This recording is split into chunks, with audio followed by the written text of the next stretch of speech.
Hello, my fans. Welcome to the presentation today. It is the real world history. Anyway, before I proceed, I want to know that declare that I'm an Omenan defender. There is a program coming up. Some of our linguistics we have designed how to write Igbo language using Hebrew scripts. And we are in the final stage of the process to introduce it in our various locations across Igbo land. So in coming months, we plan to introduce it in, we want to start in Abakaliki, Afikpo, Enugu, Onitsha, Awka, Nnewi, Asaba, Abo. We also plan to introduce it in rivers, Owerri, Umuahia, and Aba, and Port Harcourt as well. So those who are interested, if you're interested on how to write Igbo language using Hebrew scripts, you can enroll in our course. We'll be organizing courses online and soon make the WhatsApp group available and also the course materials. Okay, it will be easier for you if you know how to write Igbo language using Abeshede. So those that know how to write it, it will be easier for you. Okay, because if you know how to write Abeshede, you don't need to just a few technicalities, and then you'll be good to go. And also to learn the letters, the Hebrew letters. Okay. Let's go ahead with the teachings today. So today our teaching is I want to show you that the ancient Hebrew dialects are widely spoken in Africa, especially in Niger-Congo areas of Africa, and I will use Igbo language as an example because I'm an Igbo speaker, but I know that other African languages, especially the languages classified as Bantu, yes, those languages are actually Semitic languages. Yeah, because the Israelites, the Hebrews, we are Negroes. And Africa, interior of Africa, was where majority of the Hebrews sought shelter to avoid persecution, wars in ancient times up until the end of the Second World War. So we look at the manuscripts. Who is a Hebrew or Israelite, a Jew? We will see the physical description of the Hebrews. And also we'll also look at Northeast Africa, what they call Middle East today. Most people have forgotten that that area was a Negro Hamitic territories. Okay, it was it so until the end of the Second World War. We also will show you that the Hebrews or the Israelites were actually Negro people, and the Niger-Congo area was a safe haven for Israelites seeking persecution. For centuries. And also we will also lead a letters of Ashkenazi and Sephardic Jewish rabbis in London to the Jews living on both sides of River Niger. And we'll also look at the physical description of the Jews living in London at that time. That physical description doesn't match the description of the Jews living in London today. We will also look at those who are the Israelites, those letters were written to. We will find out. Yes, who are these Israelites living on both sides of River Niger? We will look at it as well, because these Israelites were described as looking like the Jews living in Europe at that time. We'll also look at the Torah. You know, most people look at the Bible as some say that the white man wrote the Bible. No, the white man did not write the Bible. The Bible were written by the ancestors of the Negroes. Most Negroes have forgotten that they are Semitic people today. Why? Because of Inquisition and whitewashing of history as well. So, and also teaching, and also the education of the Negroes is left in the hands of their enemies. So there was a global gang up to deny the Negroes their true history. And yes, So the Negroes were written out of history. Today, most Negroes will say that their ancestors did not achieve anything, but we will find out. Okay, then we will look at the Jewish victims of Inquisition. We are taught that the Jews were expelled in different countries. Yes, but we are not taught that those Jews were Negroes. We are not taught that they were expelled to West Africa, to Africa, the Niger-Congo areas. We also read books from eyewitness accounts. And then we will write Igbo language using Hebrew scripts. Is exactly the same, no transliteration, and this has been confirmed since 14th century. Okay, most people don't know that all the African languages that are being spoken in Africa today were once spoken in Europe, because significant proportion of modern Africans are actually Europeans. Let's start. Okay, so we will look into this manuscript. We will go into the manuscript, The Races of Man, a philosophical inquiry into the influence of race over the destiny of nations by Robert Knox. Okay, let's go and see what it says about the description of the Jews. So we go to section 1, the origin, civilization, and extinction of dark races of men.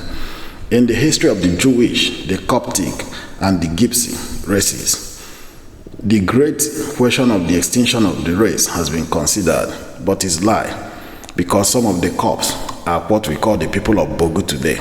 In one of my presentation, I will mention it. The people of Bogu told the Europeans in 18th century that they were descendants of Copts. If you go to Bogu today in Nigeria, majority of them will no longer remember that their ancestors were the Copts of Egypt. In fact, their identity has been stolen. If you go to Egypt today, the people who claim to be Copts don't match the description of the historical Copts that you see in manuscripts. So these races, placed by the theorists with the so-called the Caucasian race, and at the head of the Caucasian family, I consider as belonging to the dark races of men. The purest of the Jewish race is a dark tawny yellow-colored person with jet black hair, eyes seemingly colored.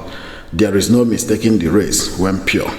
It is Egyptian, that is African. The same remarks apply to the Gypsy, who is of Asiatic origin. You see, the purest of Jewish race is an African. But today, you see, if someone, an African, say that he's a Jew, his fellow Africans will mock him. That is on Africa. Let's see the definition of a Semitic race. When you say that someone is a Semite, what is the physical description of a Semite? Let's go to this book, Molongians, The Last Lost Tribe in America, edited by Elizabeth C. Hushman. Why? Because one of American president was described to be a Semite. He looked like a Semite. Let's see how he was described. Abraham Lincoln. Let's see. That Abraham Lincoln was of Mulongian descent was first suggested to my knowledge by Brent Kennedy. Kennedy comments that Lincoln's mother, Nancy Hanks, was in all likelihood of Mulongian heritage, giving several facts of her background. Indeed, anyone who looks at photographs of Abraham Lincoln is no doubt struck by his distinctly Semitic features, the thick, coarse black hair. Listen, the thick, coarse black hair, the dark skin, dark eyes, prominent nose, and equally prominent cheekbones. You see, that's dark skin. Abraham Lincoln was black, like an African. Okay, let's go to this manuscript, A Manual of Ethnology, or The Races of the Old World, edited by Charles L. Brace, published in London in 1869. Let's see how he described the Semitic territories, because today the Negroes no longer remember that their ancestors occupied Middle East in ancient time, the so-called Northeast Africa.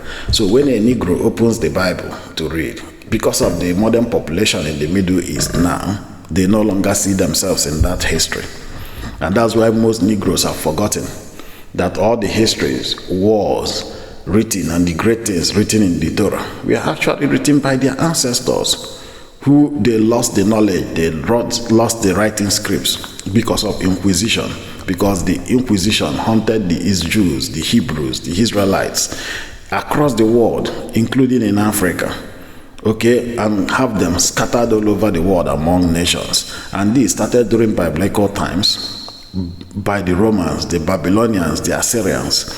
So today, the modern descendants, the Negroes, the people they call the niggers, or in Latin America, the Morenos, no longer remember that their ancestors were the Hebrews, the Israelites, and that they are Semitic people, okay? So when down, the people are now talking about the anti-Semites. Nobody remember that the true definition of anti-Semitism is anti-Negro, okay?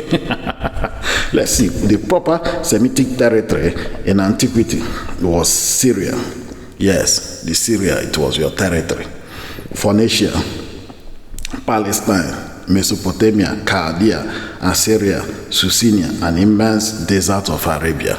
These were where your ancestors came, so they fled the wars all over there. Some moved to Europe, they scattered, moved to Asia, to America, to Africa. So they were scattered. Today, you no longer remember that your ancestors lived in the Middle East.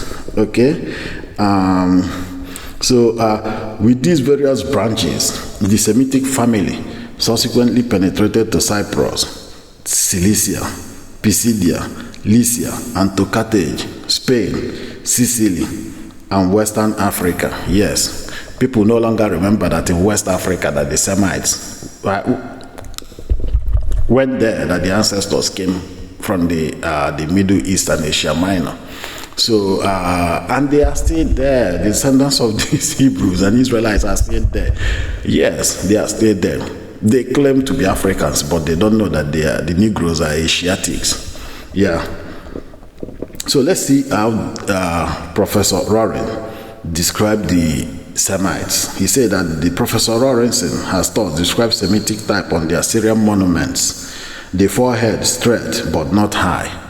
The full brow, the eye large and almond shaped, the aquiline nose, my type of nose, the aquiline nose, a little coarse at the end and unduly depressed, the strong and firm mouth with lips somewhat over thick. Yeah, what Igbo people call Oni Utu, very thick lips, is one of the Semitic features. Okay, both colored and black. Okay, so the Semitic families, they're both black people, brown and black people. Okay, all these recall the chief peculiarities of the Jew, more especially as he appears in the southern countries. You can see the Negroes, they have forgotten who they are today. Once you see a Negro call himself a Jew, his fellow Negroes will be laughing at him. But they don't know that they are true Semites. To such a degree is the fact that philologists claim that the groundwork of all African dialects from Egypt and Ethiopia to the Atlantic Ocean, the Berber, the Hausa, and numerous others, even southward as far as Mozambique, is Semitic. Yes, they are all Semitic. Most of these languages spoken in Africa, apart from the Romance language of Europe that are spoken in Africa by those that came during the scramble for Africa, majority of African languages prior to 1435 that marked the onset of influx of black Europeans were Semitic. Yes, and they are still Semitic till today. The problem is that you have been miseducated now to think that the Yiddish spoken in modern state of Israel is Semitic language, which is not true. Okay? Like my Igbo brothers will tell you, oh, we did not come from Middle East. I told them, yes, you have been living in Havela, yes, in West Africa, since God knows when. that it's not a news that some of the Igbos, yes, we are living there since biblical times. Even the Bible mentioned it in the Torah. The Torah stated clearly that, okay, let's go to the book of Zephaniah, chapter 3, verse 10. It stated that from beyond the rivers of Ethiopia, my supplicants, even the daughter of my dispersed, shall bring my offering. Yes, when we are talking about Ethiopia in the Bible, we are not talking about the Ethiopians of today. When we talk about Ethiopia, we are talking about what? Sub-Saharan Africa. These are the people we call the Ethiopians, the ancient Ethiopians. So if you are reading old manuscript and they are talking about the Ethiopia, we are not talking about the Ethiopians of today. Ethiopians of today was Kush during the biblical times, okay, part of Abyssinia. They are not the Ethiopians of yesterday. It is a modern Ethiopia created by the colonizing forces, okay. All right, so okay, let's see.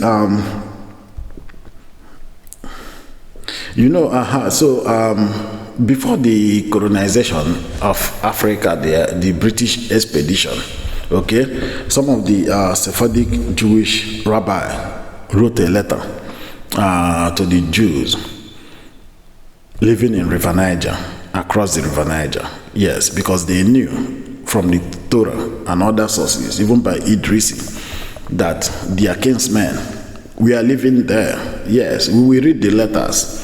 Okay, we will also we will read the letters and see how the Jews in London were described, and after that we will go ahead to see where the Jews were deported during Inquisition. But the problem is that other people have claimed that Negro history. Yes, other people claim that Negro history. They claim they are now the ones deported, but when you look around, you don't see people looking at like them there. And there is no, at any point, people looking like them were deported to Africa. Okay, let's look at the Jews, description of Jews in London, because these Jews wrote a letter to the Jews living in both sides of River Niger, and we will find out who those Jews were. How do you know that you are descendant of Israelites? You have to look at your culture. If your culture matches your culture prior to conversion to Christianity, because most people living in Africa abandoned their culture when they converted to Christianity. But how do you know that you are? Well, you need to look at your culture. If it matches what is in the Old Testament, it means that your ancestors we are Semites.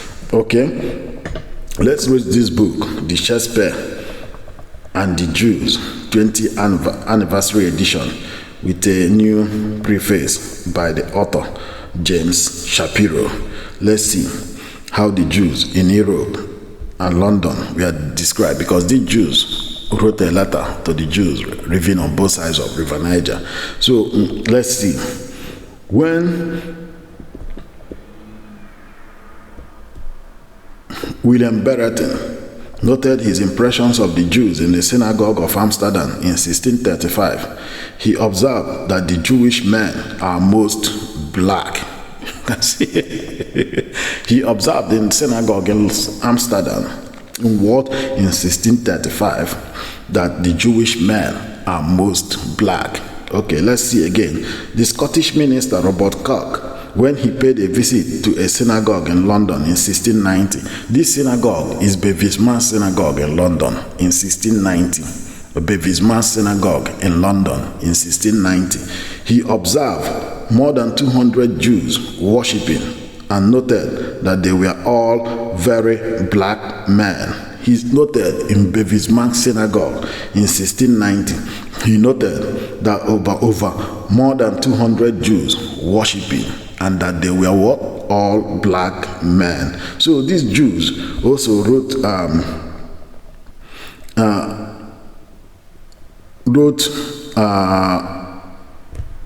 letter to their kinsmen living in London. So when we are now talking about Jews writing letter, don't presume that they were white Jews. No, they were not white people. Okay, because if you look at this, they say that it was a vulgar error. Okay, look at this. By the end of 17th century, Francois Maximilian mission in a new voyage to Italy in 1714 moderated this opinion, considering that it is a vulgar error that the Jews are all black. So you can see in the past, the whole world believed that the Jews were black people. Okay? Believe that but today, if a black man says that he's a Jew, people will be laughing at him. Yes, but in just time past, let's look at again another description of Jews living in London in this manuscript, Nigromania, being an examination of the false assumed equality of the various races of men, published in 1855. Let's see how the Jews living in London at that time were described. Okay, let's see how the Jews living in London. As I attentively surveyed the Jewish population on the streets of London, I fancied I could perceive three different castes of features. The first, Jewish par excellence, and never to be mistaken. A second, such as Rembrandt drew. A third, possibly darker, of other races intermingle. It seemed to me that indeed, that almost every race shows, as it were, three forms of race which run into each other, connecting them possibly with others, so that this is not peculiar to the Jewish race. On the first form, I need say little to you, begging you merely to recollect that the contour is convex, the eyes long and fine, and the outer angles running towards the temples, the brow and the nose up to form a single convex line, the nose comparatively narrow at the base, the eyes consequently approaching each other, the lips full, the lips full, mouth projecting, chin small, and the whole physiognomy when swarthy means black. So when swarthy, as it is often is, they are telling you that the Jews of London are often what? Black, that has an African look. So look at these two images. Which of them do you think says look like an African? Yes, because the Jews living in London at this time in 1851 were said to look like Africans. So if I compare these two pictures now, which one do you think look like an African? I'm using an Igbo man. You will find the reason why I use Igbo man in this picture. Because when the colonizers, the expeditors that came with those letters, they say that they saw people in River Niger that looks like the Jews living in Europe at that time. We read those manuscripts. Okay. So let's see. Because the Jews that sent that letter, then we are aware that from the biblical sources and also the historiographers that their kinsmen were living along the River Niger. Okay, and also their kinsmen that were deported during Inquisition were deported to Africa, and they are still there. They claim to be Africans today. Their descendants are still there. We will find out. Okay, and they have been there since biblical times. Let's go to this book, Atlas Geographus, and a complete system of geography, ancient and modern, for Africa. Okay, this book is older than United States. Let's see what it says. Okay. He said, page 39, Judaism was the religion of ancient Africans for a long time. You see, I see my Igbo brothers who are going back to Omenani. They don't know what it means. They don't know that the movement towards Omenani is also movements towards Judaism. We discuss that when we discuss Omenani, the religion of ancient Israelites. Okay, let's go again. The present Christians in Africa are partly strangers and partly natives. Some of them slaves to the Turks and barbarians, and others free. Some of the Jews who inhabit both sides of the Niger derive themselves from Abraham. We will find out who those Jews are who inhabit both sides of River Niger, who are said to look like Jews and who are said that their religion is Judaism. Okay? Some of the Jews who inhabit both sides of the Niger derive themselves from Abraham. Others fled hither there from Asia when Vespasian destroyed Jerusalem, or from Judea when it was wasted by the Romans, the Persians, the Saracens, and Christians. Some were banished from Italy in 1342 and from Spain in 1462, from the Low Countries in 1350, from France in 1403, and from England in 1422.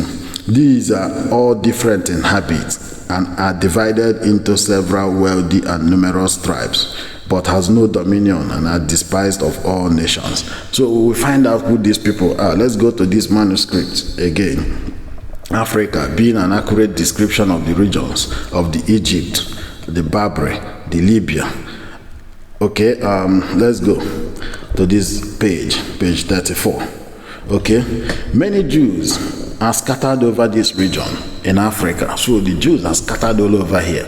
Okay, in 1700, the Jews were scattered all over River Niger. Some natives boasting themselves of Abraham's seeds, so inhabiting both sides of River Niger. So they were boasting as of 1700 that they were the children of Abraham. Others are Asian strangers, again, who fled either from the desolation of Jerusalem by Vespasian or from Judea, wasted and depopulated by the Romans, the Persians, and the Saracens, and Christians, or else such as came out of Europe. Hence, they were banished this out for some parts of Italy in the year 1342, out of Spain in the year 1462, out of the Low Countries in 1350, out of France in 1403, out of England in 1422. They all differ in habit and are divided into several tribes, having no dominion, though both wealthy and numerous. So you can see. So they are the same people, but they are divided themselves into different tribes. Okay? In 1700, they were boasting of being the children of Abraham. Okay? So you'll be taught about Inquisition, but nobody will teach you, okay, that the Jews. So which language do you think those Jews are speaking? Let's look at it. Which language? They are speaking ancient Hebrew. Don't be deceived. They will tell you, oh, ancient Hebrew is extant. It's a lie. It's a lie. Some people want to claim a history that is not there. Okay, so let's look at the critical review or annals of literature by the Society of Gentlemen. Okay, this manuscript was published in London. Let's see how the Portuguese Jews, because it was these Portuguese Jews in London that wrote letter to the Jews and gave it to the British Expeditionary Forces to River Niger.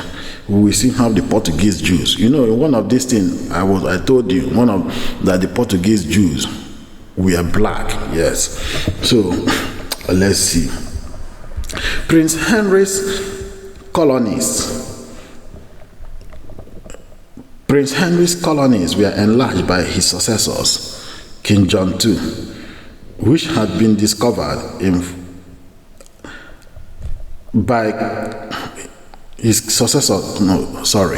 Prince Henry's colonies were enlarged by his successors. King John II in 1492 expelled all the Jews to the island of St. Thomas, that's Sao Tome today, okay, and to other Portuguese settlements on the continent of Africa. And from these banished Jews, the black Portuguese, as they are called, and the Jews in Luango, who are despised even by the very Negroes, are descended. So they are now telling you that the Portuguese Jews were Negroes. So when they came to Luango in Congo, Kingdom of Congo, they were hated. They were not liked by other Negroes, even though they themselves were Negroes. They were being discriminated. This is what this manuscript is telling you. Okay? So we will look at the letter written by the Sephardic Jewish rabbi in London. There are the two rabbis wrote to the Jews living in London. okay, the two rabbi, they wrote to the Jews living in London.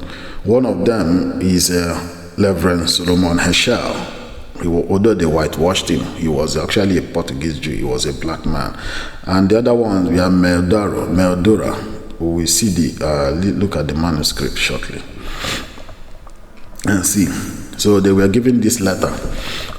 They gave them this letter to give to their kinsmen because they knew their kinsmen were living in River Niger, on both sides of River Niger. According to historiographers, the manuscripts were written in both Hebrew and English language. And then we'll look at the manuscript and then we will find out whether actually the expeditionary forces found the Jews living in both sides of River Niger. Because I have heard some claims where some people claim that they did not find any Jew there because they want you to believe that the Jews are white, which is a lie. We will see whether they actually found the Jews during the expeditionary force, when the expeditionary forces came to River Niger. So we will look at this manuscript, a private journal kept during the Niger expedition from the commencement in May 1841 until the recall of the expedition in June 1842 by William Simpson, civilian, okay, published in 1843. Let's see what was written. So is the note referred to in the introduction. You can read it, okay. A letter of introduction from Dr. Heschel, the chief rabbi at London. We will not read the Hebrew now, the letter now. Yes, I didn't know whether our ancestors read it or were given the letters, but those who will join our Hebrew classes, we will translate it and then we will read it. After we must have taught a lot of people how to read Hebrew scripts. So we will keep the letters, okay? So we will look at this. You can go to Jewish Encyclopedia, Volume 6. You can see the biography of Dr. Heschel, the chief rabbi at London. Okay. You can go to and read it. There's another one because there are two letters. Okay. So the second one, I was able to find the picture of Heschel who sent the letter. Okay, and one important thing I discovered is that he called River Niger in the letter River Tigris. That's one of the things. If you look at the letter, he called River Niger River Tigris. Quite interesting. When we translate the letter in Hebrew, for those who will join our Hebrew classes, we will find out. We will now read it for everyone to hear what he said, although he attached English translation of it. We will also read another one written by Chief Rabbi Aaron, okay, by Portuguese Jews. Heschel was a Ashkenazi Jew. Also, the one written by the Portuguese rabbi in London, okay. I was not able to get his picture, probably, but I was able to find the picture of his father. His name is David, son of the wise Rabbi Raphael Moses Meldora. So the Meldora family, they have been known, they were a prominent family in Spain. Okay, some of them migrated to London, the Meldora family. The Jewish Encyclopedia gave a detailed family tree of Meldora family. I was not able to get the picture, but of course, probably the picture is hidden somewhere in the basement. Maybe he has a strong Negro features, so probably it's hidden. Okay, it's part of the stuff to hide Negro history. Cool. So let's go to the Jews living on both sides of River Niger. Okay. So we found, when I started searching all the tribes that live around River Niger and what the colonial forces said about them. Okay, I couldn't find those that matched specifically, but I was able to find Igbo people. It's not really because I'm an Igbo man. No, I'm doing my presentation based on the documentation. So you can't say, oh, it's from me because I'm a no. It's not from me.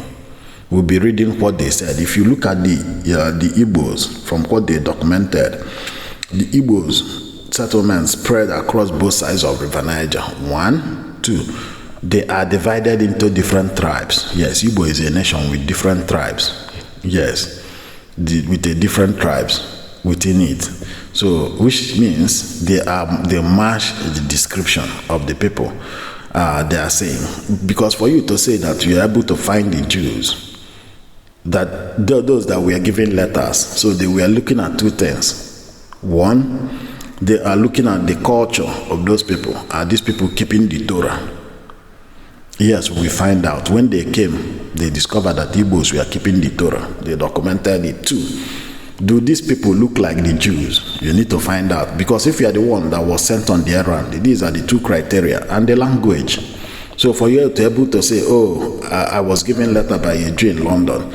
So if I'm going, I've already known the physical, how the Jews in London look like. So if I get to River Niger, I should be looking at the physical people I see there physically. Do they look like the Jews in London? Are they keeping the Torah? And what is their language? Will we find out? Because those who are lying that the expeditionary forces did not find the Jews living on both sides of River Niger, as documented by the historiographers in 1700s, are biggest liars. We will now see why they lied, and they are deceiving you because they don't want you to know that the Israelites were Negroes. Okay, let's go to this manuscript. The Colonial Magazine and Commercial Maritime Journal, edited by Robert Montgomery Martin, May 14, May to August 1841, Volume 5, published in London. Let's see what he said when they come to River Niger. The Calabars and the Igbos had much the appearance of the Jews. Remember, they say when they came to River Niger, they saw a lot of people. They went to Igbo territory. They look at them. Oh, these people look like the Jews living in London. And they documented it in their colonial magazine. Okay, let's see what Dr. Adolf Budo wrote. The Niger and the Benue Travels in Central Africa by Adolf Budo. He was a member of the Belgian Geographical Society. From the French by Miss George Torch. This book was published in 1880. Let's see what he wrote about the Igbos. At first sight, the religion of the natives of Igbo country appears to be gross idolatry. But on studying the basis of their creed attentively, one is surprised to find certain features of Judaism in it, very much altered, of course, by the effects of time and barbarism. I have observed this singular similarity not only among the natives of the Niger, but among those who people the left shore of the Benue, where the same religious rites are to be found.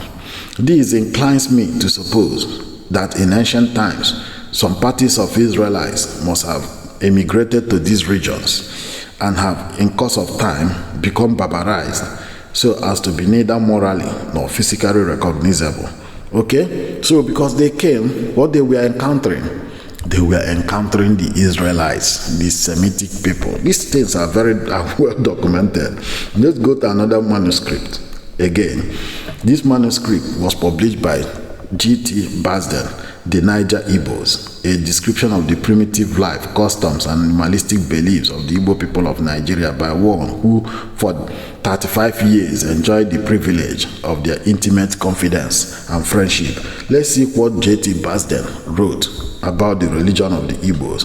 J.T. Basden compared some similarities between the Israelites and the Igbos. He knows. Okay, let's see what he wrote. Over 20 years. Okay, while presenting the following notes on some similarities between the Israelites and the Igbos, I am quite conscious that they do not exhaust the subject. Further investigations may prove interesting and of some comparative value. Over 20 years again I wrote. So see what he wrote to the Colonial Office in London. To any contemplating residents in the Igbo country, particularly those likely to be associated with native affairs, I will recommend a careful study of Levitical law And in many ways, the affinity between the native law and the mosaic system is remarkable. So he wrote to colonial office in London and told them, oh, anyone who want to get involved in the local affairs in Igbo country, please and please study Levitical laws for you to be able to understand what they are doing. Because they know, they know. Those that claim that they didn't find anybody, they are lying. Let's see. Let's go to this book, The West African Countries and Peoples by James Africanus Houghton, 1868. Let's see what he says about the religion of the Igbo people. He stated clearly that the religion of the Igbos is Judaism.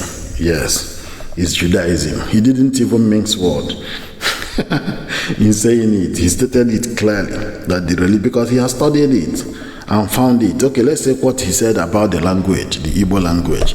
The language, or the little of it that is known, is full Hebraisms. He said clearly that the language he knows, or those, is what? Hebrew. They are speaking Hebrew. What? Because they were what? Ancient Hebrews. This is because historically it is said that Judaism forms an element which enters Africa by the natural current of nations from the northeast, from Egypt, Ethiopia, and North Africa.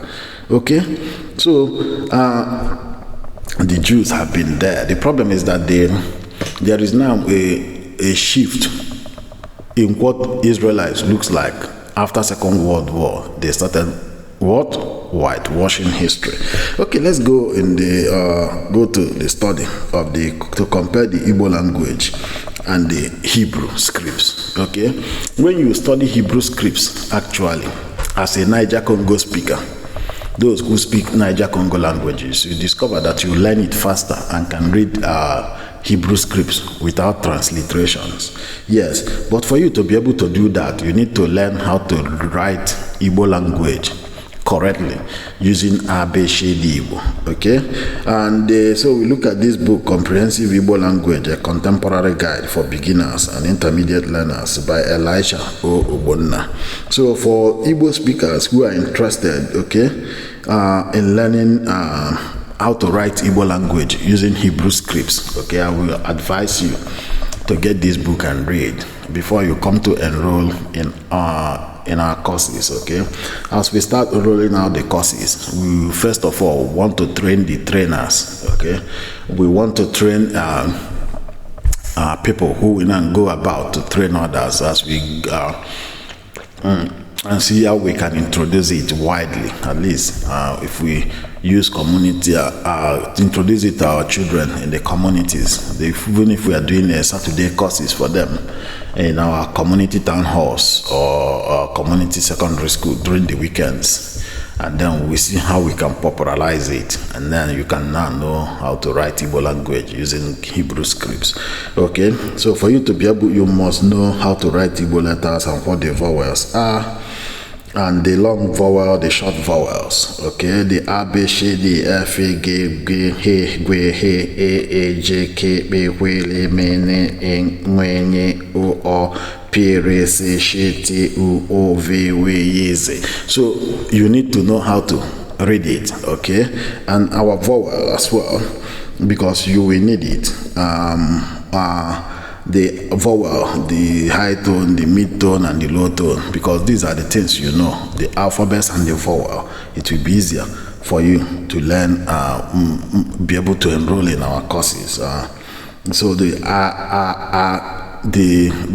high tone, the mid tone, and the low tone. Okay. When you enroll in our courses, you will find out why I say that you need to learn it, and then because it will be easier for you to be able to learn Hebrew language. Okay, so let's go to this manuscript. It's a Hebrew manuscript, the Patographia, containing the accurate copies of all the known alphabets in the world, together with an English explanation of the peculiar force or power of each letter. Okay, to which are other specimens of all well-documented oral languages, forming a comprehensive digest of phonology by Edmond Fryer. Okay, let's see go to the Hebrew. Okay, you will see the Hebrew alphabets as well. as is written. But let's go to this manuscript because it will be clearer. This is a grammar, a Hebrew grammar with exercises selected from the Bible by Ada S. Berlin and F.L. Berlin, published in London in 1881. This book is very important. We are going to make use of it, okay, in when we start the teaching. Okay, for those who wish to enroll, I will make the book available for all our students. Okay, and then we see the Hebrew alphabets. Okay, the Aleph, the Bet, the Gimel, the dialects, the He, the Vav, the Zayin, the Shed, the Ted, the Yod, the Kaf, the Lamed, Mem, Nun, Saked, Nain, Pes, Sadek, Kof, Blesh, Shin, Tab. But don't worry about the names of the alphabets. Okay, because the names of the alphabets matches our own in pronunciation. Okay, like the Aleph has no sound. You don't use Aleph. You used to carry vowels either at the beginning or the end of the word, or when the two vowels come together. Okay, we use it to. It has no sound. It has the sound of the vowel it carries. Okay, and then you have then the B, G, D, H, V, Z, Sh, T, Y, K, R, M, N, S, N, P, F, Sh, Q, R, Sh, T. I will teach you how to do it, okay, during our lesson, and then we will now compare both of them, okay. So you can see most of the things we are taught in school actually lies. And when I'm making these posts online, some of us, we say, I heard one of them say that that I don't know what you are saying. But so if you're interested in enrolling in our class, okay, you should indicate interest. I will create a WhatsApp group for those who want to learn. Please, the first set of badge we need the trainers. Okay, the trainers, as we are now moving back to Omenani. The movement back to Omenani is movement towards Judaism. Okay, so that we, the Omenanis, we can write our own language, because the original holy language is written from left to right. Okay, you were taught to write writing scripts from right to left. Okay, because it's also one of the plan. Okay, to deny to hide your Semitic origin. Okay, so that's why the whole Niger-Congo area we are stripped of writing Hebrew scripts. All right, because of Inquisition, and then you were taught to write your language using writing scripts. Okay, but if you are interested in learning, okay, we will teach you. All right. So thank you for listening. You can see that the history you have been taught is a lie. Bye for now.